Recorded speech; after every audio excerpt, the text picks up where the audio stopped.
explain kind of what this is about. And I'm going to spend a lot of my time here, perhaps the first 20 minutes, talking about the rationale and the specifics of what we do, though of course in that amount of time I won't be able to go into all that much detail.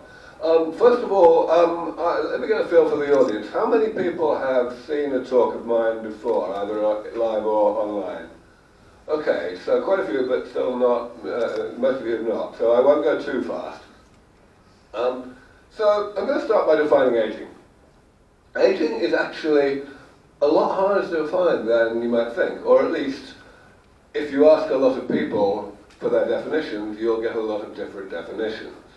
But it's really important to know what we're talking about before we begin.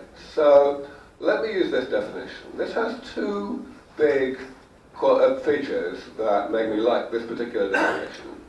Number one, it's mechanistic. It tells you not only how what aging is, but how it happens. And number two, it demystifies aging.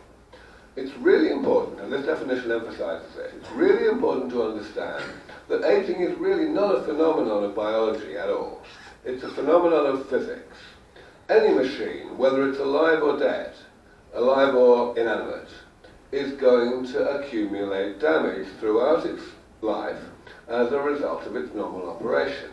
Whether it's a human body or a car, it's all the same thing. And that damage is, to a certain extent, tolerable, because, of course, the machine is set up to tolerate a certain amount of damage.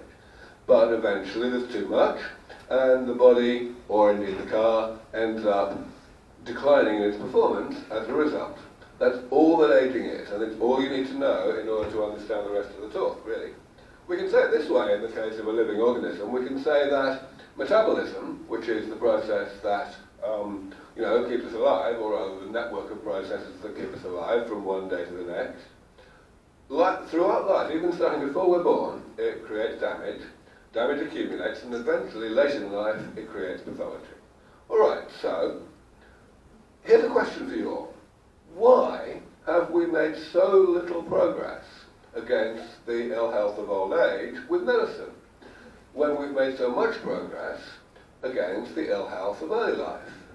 I'm sure you all know that a couple of hundred years ago, more than a third of babies would die before the age of 1. And that was true in absolutely any country, even the wealthiest countries. Same for childbirth, of course, or lower death. And it was all pretty much eliminated just by really simple measures. So what's so much more difficult about the ill health of old age? Well, of course, I've already given you a definition of aging,